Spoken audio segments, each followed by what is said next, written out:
Got it. Hey! Hi. Happy spring!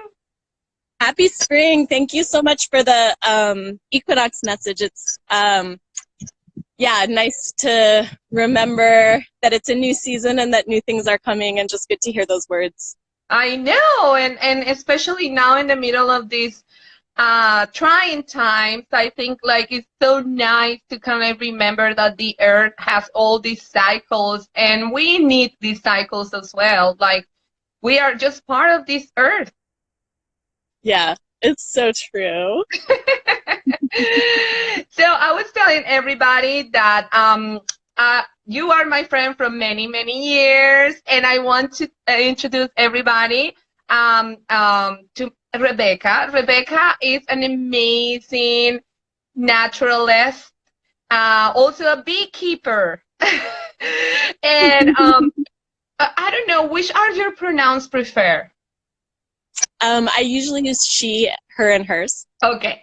So she, Thanks for asking. yes, because I usually try to be very respectful about that. So I want to tell everybody that she's been doing an amazing job for many, many years, I think decades now, trying to conserve wild bees here in South Florida, educating children in her community, doing all that she can to bring awareness about conservancy. And the work that she does is amazing. She also does crafts, woodwork. She is an artist. So she is amazing overall. What can I say?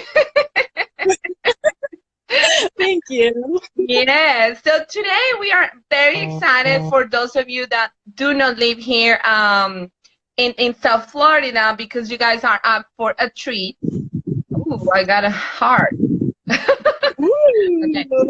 I don't know why. I don't know why. Anyways, you guys are for a treat because we're gonna talk about the swamps of the Everglades. So I don't know how many of you have visited the swamps, but that's actually Rebecca's ecosystem. So can you talk to us about it? About the Everglades? Well, about your ecosystem. About my ecosystem? Yeah.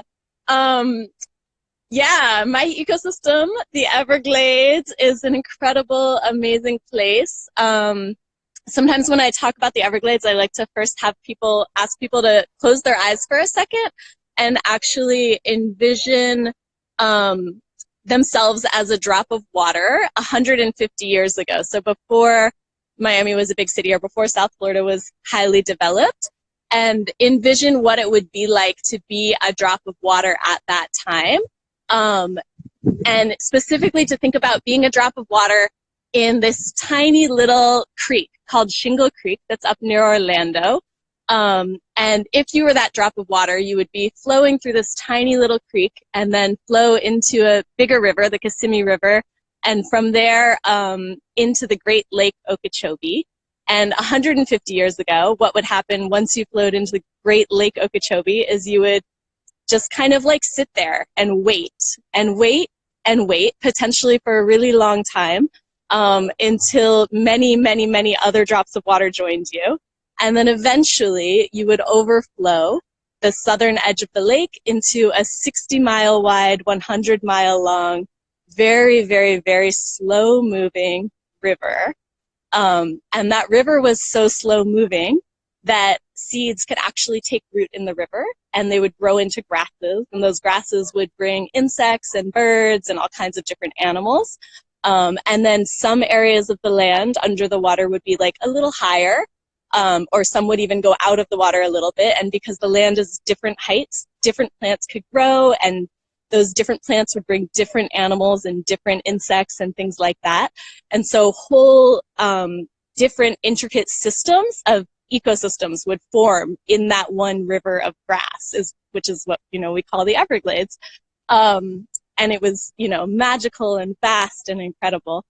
But a lot of things have changed since then, right? So in that amount of time, the water has been drained and diverted, and poisoned, and big cities have been built, and animals have disappeared, plants have disappeared, all kinds of things have happened. So so the path of the water is really different now, right? And the way the Everglades looks is really different now. So I like to have people like really think about how magical the Everglades was at that time and think about how it's changed now.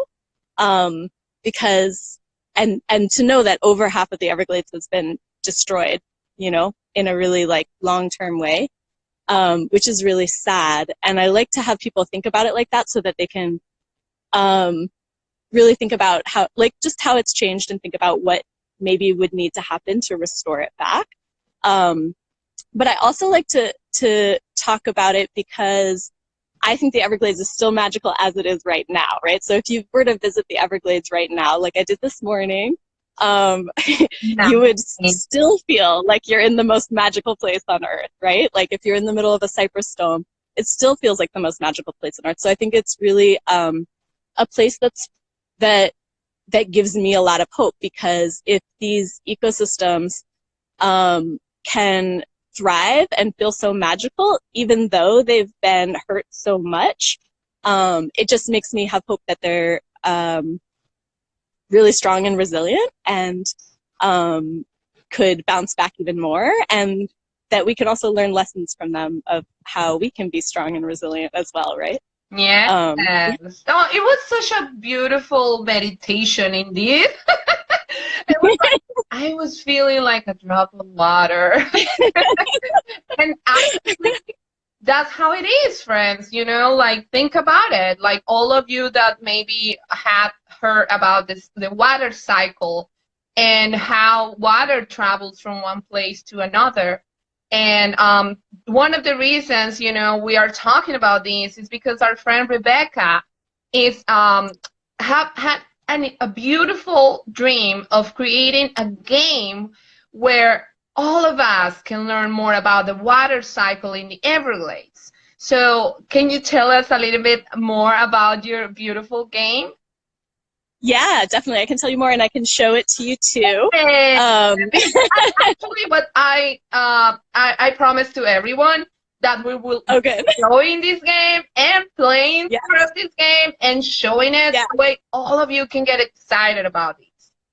Yeah, awesome. Cool. So, so I have a board game. It's called Swamped in the Glades, and it's about water flowing through the Everglades. And I actually have been working on the game forever. It's a long-term dream of mine that I'm trying to bring to fruition right now. I first designed it like 10 years ago when I was working with a group of kids in an environmental science after-school program, and just kind of wanted a quick activity to do with them about the Everglades, but not like any old activity. I wanted something that like would feel interactive in a new or different way. And I just kind of like had a vision of the game and drew it really fast on a giant piece of cardboard and typed up some cards really quick and brought it in for the kids to play. And I thought it would be just like a one-time thing. And then we'd move on to something else the next day.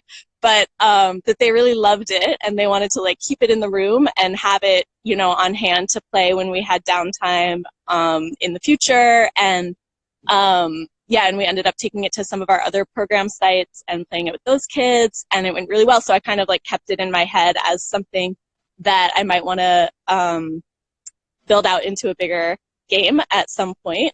And so eventually, a couple of years later, I started working on that, and then it's been like a very long journey of drawing the board and making more cards and making the cards and the wordings more intricate, and then making sure they're accurate, and having scientists play the game and educators playing the game, and then most importantly having kids play the game.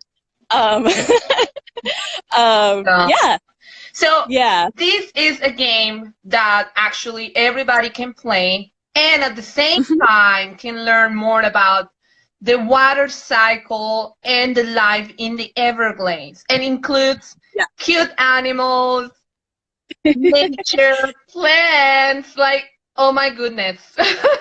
Yeah. Yeah, it's Everything that very you want educational. to learn. What? It's everything that you want to learn. Yeah, it's highly educational. And so I definitely have like plenty of adults that play it that are like, wow, I didn't know any of that, or, you know, they learn a lot, or think it's hard. But I think when kids play it, it can be hard for them too, but they really, I think, get into the idea of becoming a drop of water, because in the game, that's what you're doing. You're becoming a drop of water and moving through the Everglades. And so I think that, or the idea is that if they play it and if they're experiencing the Everglades, as we kind of did in that little meditation, like as a drop of water, then they're going to feel all the different things that are happening there. They're going to feel as if they're happening to them, right? And they'll connect to it more, hopefully, and yeah, and then just be like interested and care and whatever, want to know more. Yeah. So I believe that this will be such an amazing game for everyone who's like at home, really wanted to learn more, and having a resource for teaching their children, even for classrooms that want to incorporate something hands-on for their science. But you know, right now, because we're having this situation that everybody's at home, this will be such a great game to play. So would you mind showing it to us? yeah, for sure, I would love to.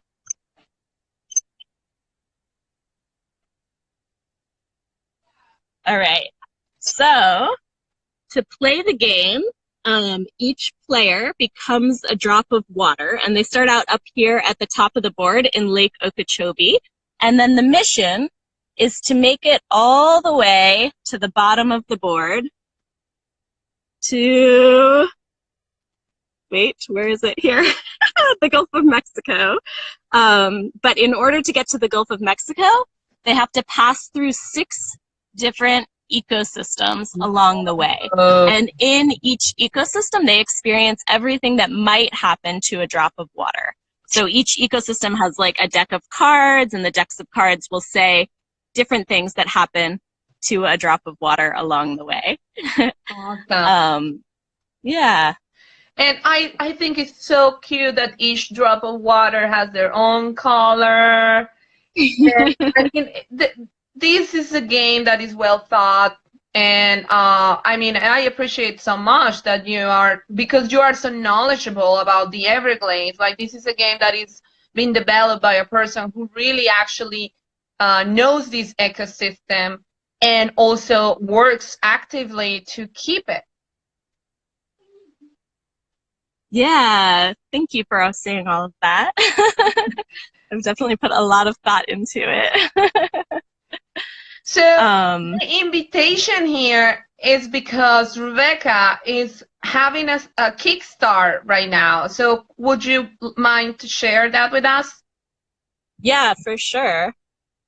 Yeah, so I'm doing so my goal for this game is to really see it used in educational settings. So in classrooms, but of course also with homeschooling communities and things like that. Or after school programs, summer camps, whatever. Or families, you know. And so, but in order to do that, I have to print a large amount of games at first, because I've learned a lot about the board game printing world that I didn't know before. And it's pretty expensive to print board games. And unless you print a whole lot at once, it's just doesn't work, right? It's just not cost effective. So I'm trying to raise money to print 1,000 games right now. And then out of those 1,000 games, my plan is to have half of them, 500 of them, go into Title I schools or under-resourced schools for free. And yeah, I started the Kickstarter campaign on February 28th, and it's been going really great. But I had like a little bit, as we all have had, I've had a little bit of a shift in many parts of my life. So I had a whole lot of kind of like outreach events and ways to connect with people in person that I had planned over the next couple of weeks to show people the game and get them excited about it, hopefully, and hopefully they would want to support the Kickstarter. But obviously all of those events have been canceled. So That's yeah, for so a lot of us that we yeah, need to do a lot of community events because we work with the community. And yeah, right now we are limited to work online, and we need support from the people that are out there to pretty much help us to make this a reality. So I yeah, will be like all my IG lives, you guys know, like I upload everything to my website. I will put my link to Rebecca's Kickstarter campaign. And I don't know if like, do you have any different tiers on the Kickstarter, or it's like yeah. Yeah, there's like a couple different reward levels. And so, like, for instance, one of the reward levels is you can get a game. So that way, if you want the game, you can get a game and also help make the vision happen, you know? And then there's a level below that where you could get a t-shirt that says, I got swamped. Um, there's a level where you can get 5 copies of the game. And then you could, if you wanted to, like maybe if you were a teacher or if you were a parent that wanted to give 5 copies of the game to your kid's classroom or something like that, then the whole class would be able to play at once. There's a level where you could also get 5 copies of the game, but choose to donate those copies to, again, probably an under-resourced school. Yeah, and there's a level where you can get a set of postcards highlighting different art on the board. that's awesome. So Yeah. the issue we're having right now is that this Kickstarter date limit is at the end of this month, isn't it? It is at the end of the month. Kickstarter did yesterday just agree to extend the campaign by 1 week after I wrote them several emails. You know, so I'm glad that they showed a little bit of leniency in that. Yeah, we are starting the invitation to everybody who will eventually see these. Like, we only have 2 viewers right now, but these will be showing the entire day. And then I will be uploading it on my IGTV because I'm saving it and saving it as well on my website. So my invitation is that for everyone who's watching this, and you guys know that Mama Tortuga doesn't promote anything that is not aligned to our view and our beliefs. So I can assure you that Rebecca is one person and one mission that is definitely aligned to what Mama Tortuga believes. So please, if you guys are interested in seeing this amazing game become a reality, having one at your home, and also donating it. Perhaps you guys are in, like, who knows, California, Seattle, New York. Like, you guys want to see this game in your area, in your libraries. I'm inviting everybody to bring this game to your place, because actually I think that will be an amazing way for introducing kids to Florida Everglades.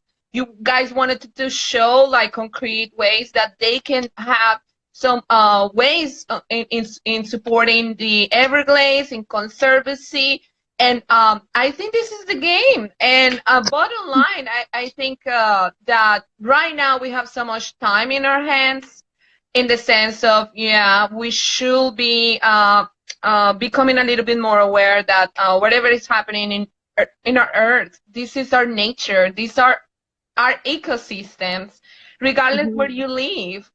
So we should be teaching children since they're babies about, you know, like the importance of conservancy, the water, taking care of the animals, taking care of the plants, the different ecosystems, and everything is part of who we are as humans. So I believe that this will be something that will be very exciting if you can bring it to your part of the woods. Yeah, thank you. And if you guys want to know a little bit more about Rebecca, she also answered the questions that I also asked from all of our guests online. So those will be on our website. We'll be uploading the link soon. So I just want everybody to kind of like feel free to go to our website, check out these. Hopefully, I will be uploading this conversation with subtitles on YouTube for those of you that need some subtitling. And I was wondering if you can share what's your favorite perhaps animal or plant from the Everglades?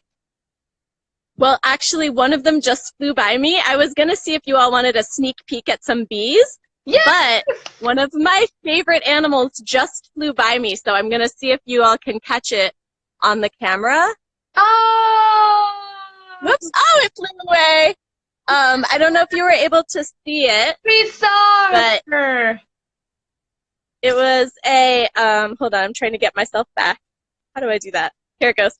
It was an Atala butterfly, and it's so hard for me to choose a favorite of anything. But I was thinking about that question and what I would say if you asked it, and the Atala butterfly really is one of my favorite animals, and it's one of my favorite animals because it's an animal with like a really incredible story, I think, of hope and resilience, because I don't know if you're familiar with the Atala butterfly or not. Those are the ones that grow from the coon? From the Kunti, yeah. Mm-hmm. And for those of you that don't know, the Atala butterfly is a butterfly that's native here to South Florida, and specifically used to parts of the Everglades, like the pine rocklands. And it used to be, they say that, again, like 150, 200 years ago, that they were everywhere. But in the early part of the 1900s, because of mostly development and things like that, they started to disappear, and they disappeared and disappeared and disappeared to the point where they stopped being seen at all. And they weren't seen for almost 4 decades, like almost 40 years. They didn't see them. And so they actually decided in 1962, I think, that they listed them as extinct, like they didn't exist anymore. And then about 10 or 15 years later, this one naturalist down here in South Florida, Roger Hammer, actually found a small colony of caterpillars, like 1 or 2 caterpillars of the Atala, and he was amazed because they were supposedly extinct. And then he worked really hard with a couple of other people, and they, on this Atala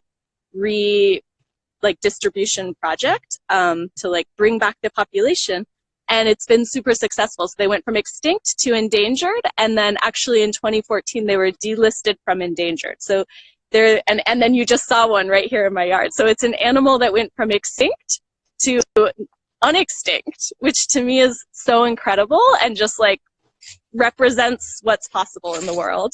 Oh, that is such a wonderful story, and it's such a just one example for sure of the resiliency of so many species in our world right now. And yeah, I mean, like, it's an inspiration for sure. Like, and like, despite, whatever. I'm the same. I'm such a sucker for all these species that live in the Everglades, because I have to remind everybody that all of them live here before humans. Like, we are living in their territory. Like, when people tell me, oh, there's a gator there, I'm like, yes, this is their swamp. Like, all these things, like, from Miami to Palm Beach to Port St. Lucie, all these used to be swamp territory. Snakes, gators, turtles used to roam free all these area. This is their area. And even bears and panthers as well. So that's the issue. Like, we are overpopulating areas where they were supposed to be. And many of these species are really struggling because they don't have spaces for them to roam free, which is necessary for their existence. And so if you see any of these animals, like, yes, some of them are like, like a little bit dangerous and stuff, but that's who they are.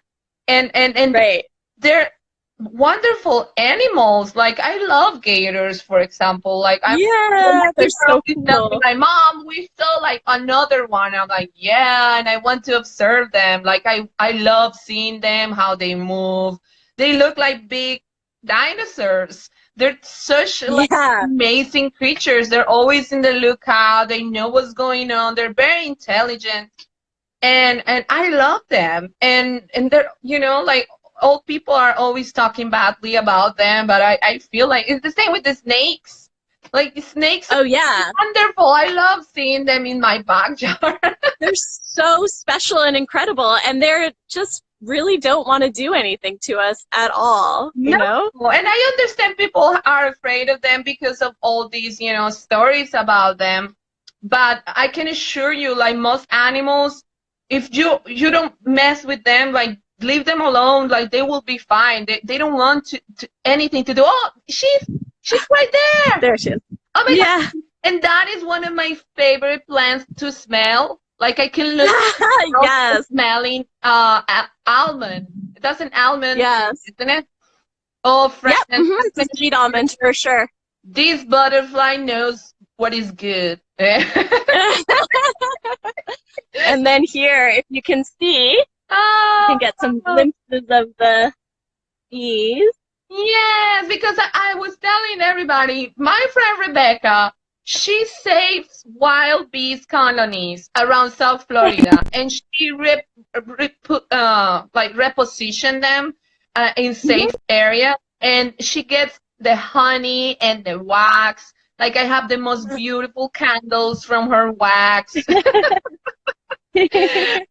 Yeah.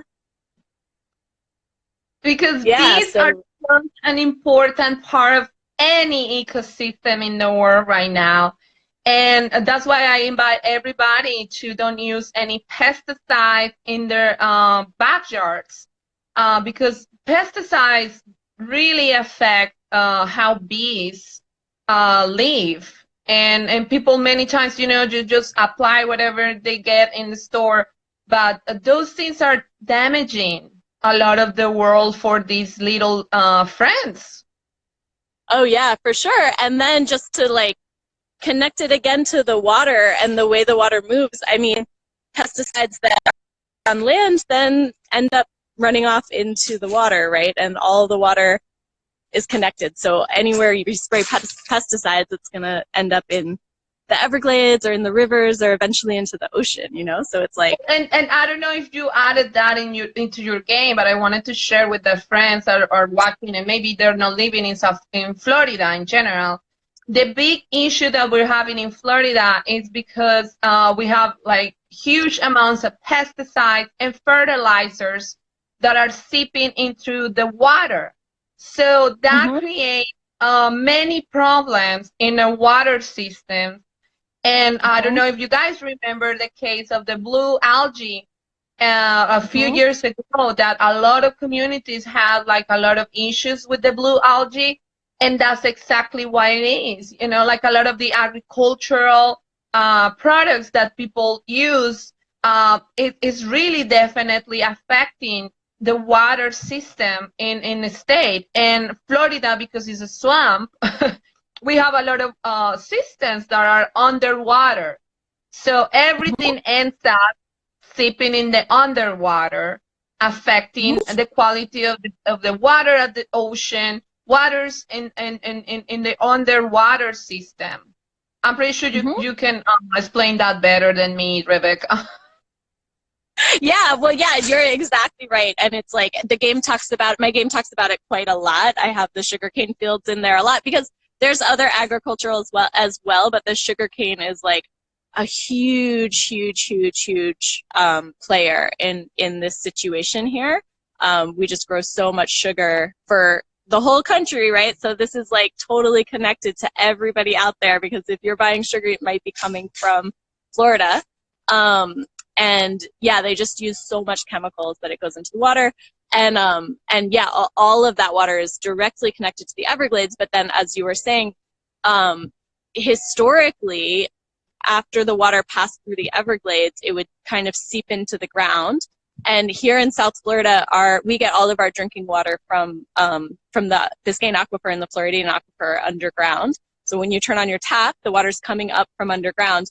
But historically, it would first pass through the Everglades, and the Everglades would kind of act as like a filtration process to clean it before it went underground and before we pulled it up to use it. So we actually here in South Florida rely on the Everglades for a huge amount of our water. And so, yeah, if the water is in trouble, I mean, we're in trouble. So it's a really huge issue. And there's been, so it's like both in terms of if we're using too much water or the water's disappearing, we're in trouble, but also in terms of toxins in the water and blue-green algae in the water. It's like a huge problem. They've found the toxic blue-green algae that was in Lake Okeechobee.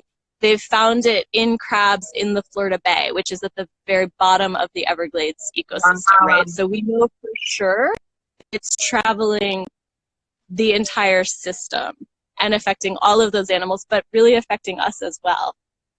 And the plants. That's exactly what it is with this game. Like, only one drop of water, you know, think about it. Only one drop of water travels all the way in the cycle.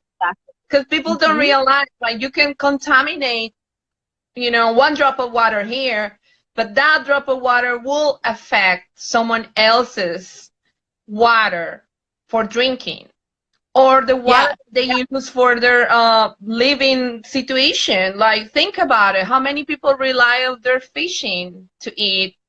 And you know, like, Florida relies heavily into their tourism, which is the beaches. So if we keep contaminating at the rates that we are contaminating and not saying anything, it's affecting a whole chain of events. So it's one more example of realizing that we are all in this together.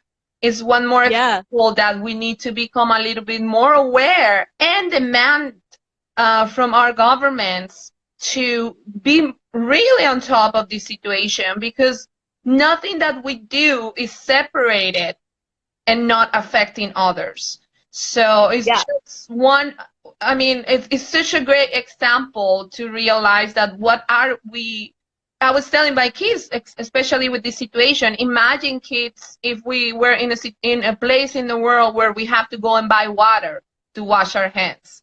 Like, at least we have water in our houses to wash our hands right now with the viral situation. There's many people in this world who have to go and actually buy their water to wash their hands, because the water source hear about places here in the United States, by the way, because a lot of people are always, you know, assuming like these things happen in South America, Central America, even in Africa. But no, people, like, these things are happening in the United States. I actually, you know, like, heard about places in West Virginia where the fracking got so bad that they don't even have drinking water or water to take a bath. Yeah,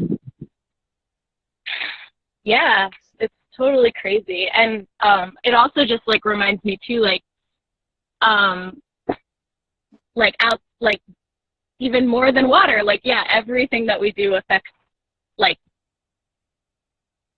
other communities and other chains of organisms and things like that. And, like, even just, like, looking at humans, right? Like, anything you do in your little circle is going to have an outward effect and affect other communities. So I think, like, looking at systems of ecosystems and how they're affected by each other, or how there's continuity between them, we can also, like, look at our own communities of people and see how they're interlocked and affect each other.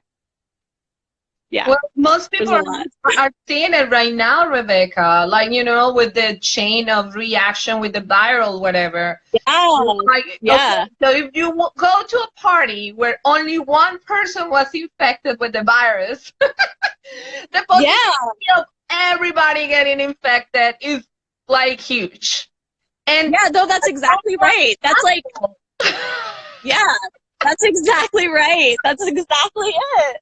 Because my kids were like, what is the big deal? You know, like, kids don't die from it. I'm like, well, not maybe kids, but what about, other people that are in contact with the kids? Like you have to think about all the chain reaction that happens. Right. And I Right. think what else better example that the situation that we are going worldwide right now, where you find people still in denial, like telling me like, no, it's an invention. And I'm like, even if it's an invention, like people are actually dying. And like I don't know how can you deny that. And seriously, I don't even know how this ended up becoming an issue, but I believe like this is a huge opportunity for us as humans to grasp this concept that we are not living in a bubble. Even if we pretend we are living in a bubble, no, like everything is interconnected. The elders already told us about it. We know it in our bones. The animals know it. The insects know it. Why are we still in denial about this? It's really, I don't know. I don't understand. Sometimes I'm thinking like, why are these people are so disconnected? And perhaps it's because they haven't really connected with nature in a long time. Yeah, I think that's right. I think that like, just like, just like building relationships with one person can like then help you build relationships with another person, or like you learn how to connect to people and then you use that with somebody else. Building a relationship to nature can also help us build relationships to each other, Yes. So would you please remind us the website or the link we should go and look for your Kickstarter? And of course, I will be posting it and putting it in our link. And it will be under our profile of Mama Tortuga, but also on our Mama Tortuga, www.mamatortuga.org. That is Mother Turtle in Spanish. I just want to remind everybody that our website is totally bilingual, and we have many resources. And we are so glad that you were able to join us today, Rebecca. We love you so much, and we are so glad that you are sharing this game with us today. Yeah, for sure. Thank you so much for having me. It's so awesome to be connected to your community. And yeah, and it's cool when I was like looking through your website, just to look at previous interviews that you've done and just kind of see your own web of who you connected to and the amazing community partners that you've built.